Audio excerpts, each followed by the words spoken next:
Le saluda con mucho agrado su amiga Araceli de Álvarez y le da la cordial bienvenida a este espacio de tiempo con Dios. Sabe que como cadena CGN TV es un placer y un privilegio el poder preparar estos espacios para que su corazón sea edificado, para que cada día sea convocado a acercarse a su Creador, a su Dios, a su Salvador, que es para quien servimos en este espacio. Sea muy bendecido en esta hora y también le invito para que siga con mucha atención la lectura de la palabra. Vamos a encontrarla ahora ahí en 1 de Pedro capítulo 4 versículos del 1 al 11 y una vez que leamos la palabra del Señor, regresamos a meditar. 1 de Pedro 4, 1 al 11. Puesto que Cristo ha padecido por nosotros en la carne, vosotros también armaos del mismo pensamiento, pues quien ha padecido en la carne terminó con el pecado, para no vivir el tiempo que resta en la carne, conforme a las concupiscencias de los hombres, sino conforme a la voluntad de Dios. Baste ya el tiempo pasado para haber hecho lo que agrada a los gentiles, andando en lascivias, concupiscencias, embriagueces, orgías, disipación y abominables idolatrías.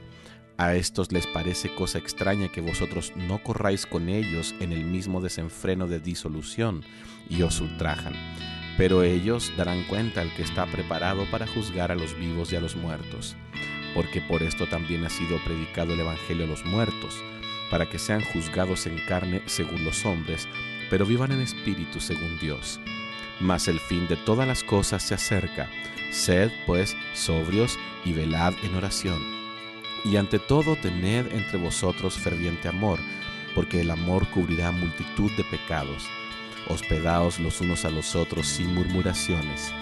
Cada uno, según el don que ha recibido, ministrelo a los otros, como buenos administradores de la multiforme gracia de Dios. Si alguno habla, hable conforme a las palabras de Dios. Si alguno ministra, ministre conforme al poder que Dios da, para que en todo sea Dios glorificado por Jesucristo, a quien pertenecen la gloria y el imperio por los siglos de los siglos. Amén.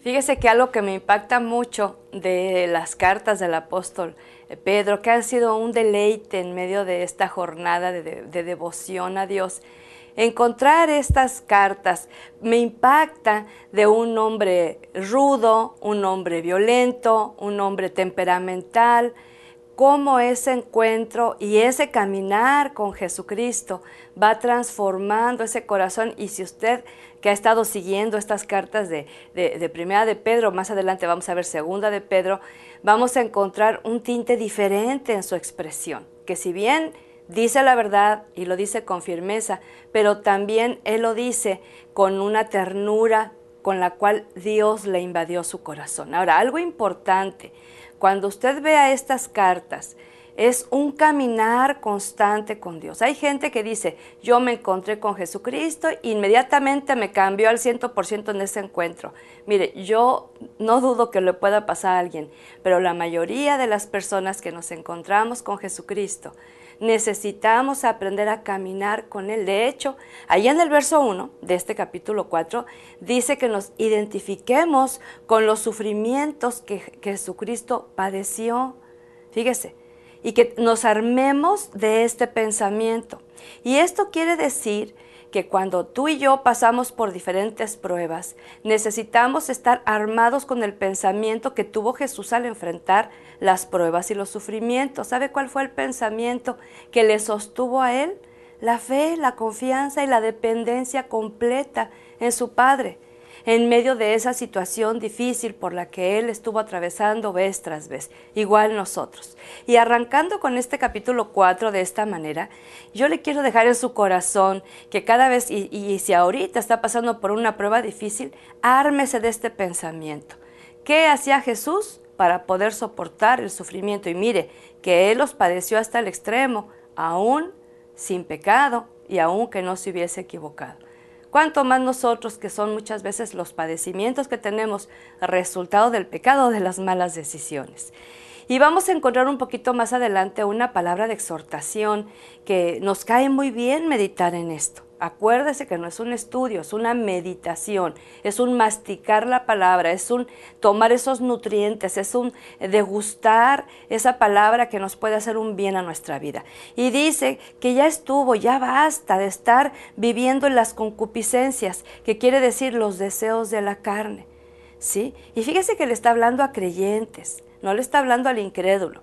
Le está hablando al creyente. Y hace dos referencias, una en el verso 2 y luego más adelante en el verso 4. También vuelve a decir ¿qué les parece que, perdón, en el verso 3 vuelve a decir que vamos en la vanidad de la mente de los gentiles. Y ahora sí, en el verso 4, Pedro advierte que algunos, y yo no tengo duda que tú y yo hemos experimentado, a lo mejor la familia, los compañeros de trabajo, de escuela, los amigos, que nos ven raros, porque ya no queremos ir a raíz de esas situaciones que antes vivíamos y disfrutábamos, ¿no? Yo he encontrado en la consejería a parejas que ella se convierte a Cristo, por ejemplo, y él viene y reclama, dijo, es que ya no es como antes, ahora ella se ha vuelto aburrida porque ya no va conmigo a las fiestas, ya no nos emborrachamos juntos, ya no hacemos cosas que antes hacíamos para divertirnos.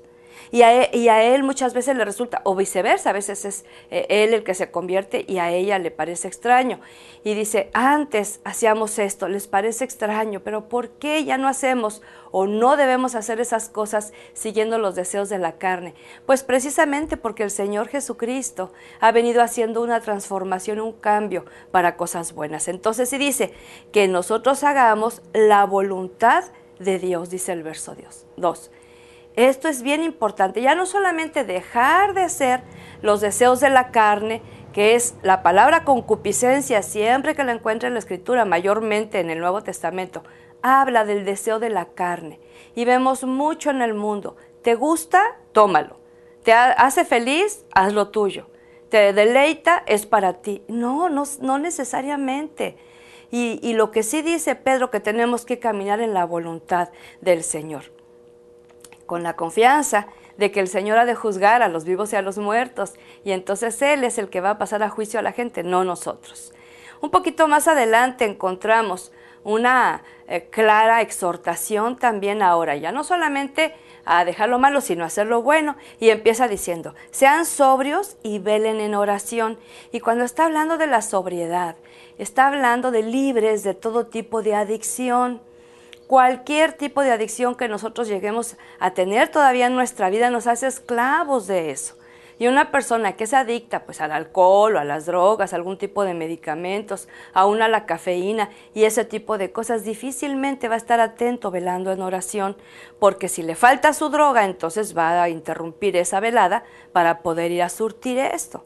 Entonces dice, sean sobrios, o sea, no se excedan, tengan esa conducta balanceada. Y después dice, ferviente el amor de unos para con otros.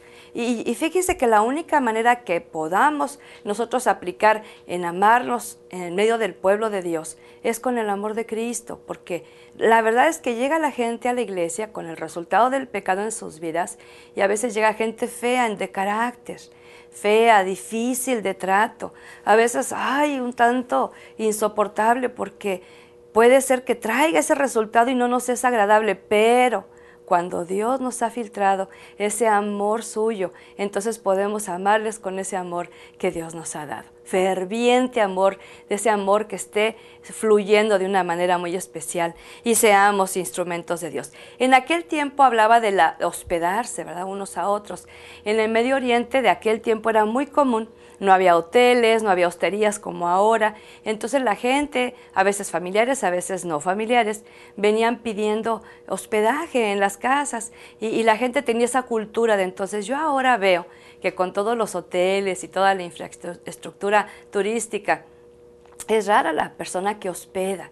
Y hemos perdido esa dimensión de cosas, porque la palabra dice que algunos hospedaron ángeles sin saberlo.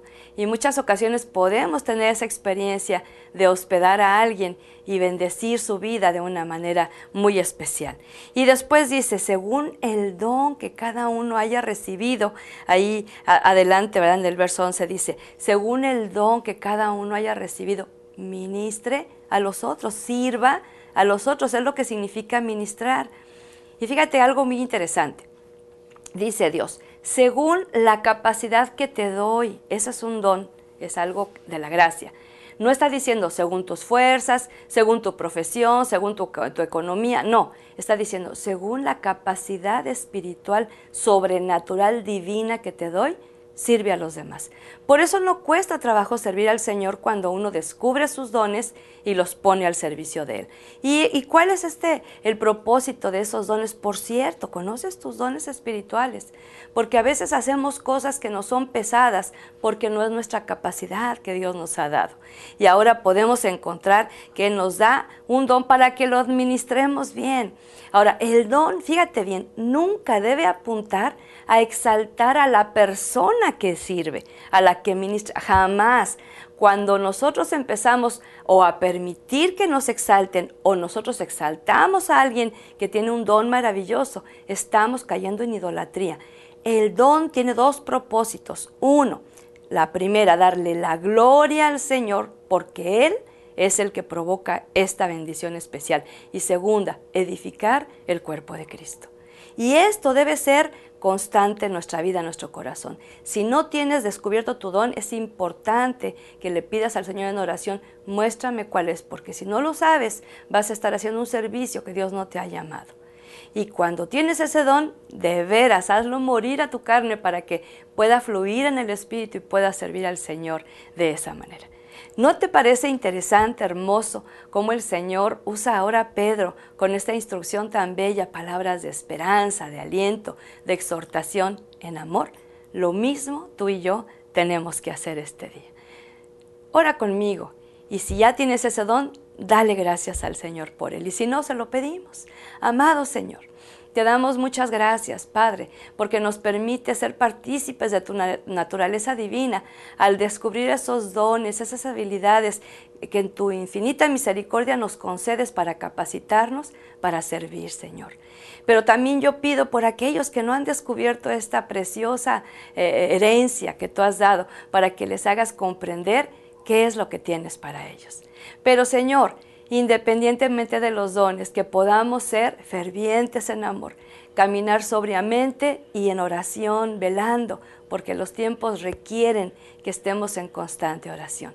Ayúdanos, Dios Santo, a cumplir estos mandamientos, pero también a vencer el deseo de la carne día con día, para tu gloria y para tu alabanza. En el nombre de Jesús, muy amado Salvador. Amén y amén. El Señor le guarde y le proteja con su precioso amor. Y en otra oportunidad nos encontraremos. Bendiciones.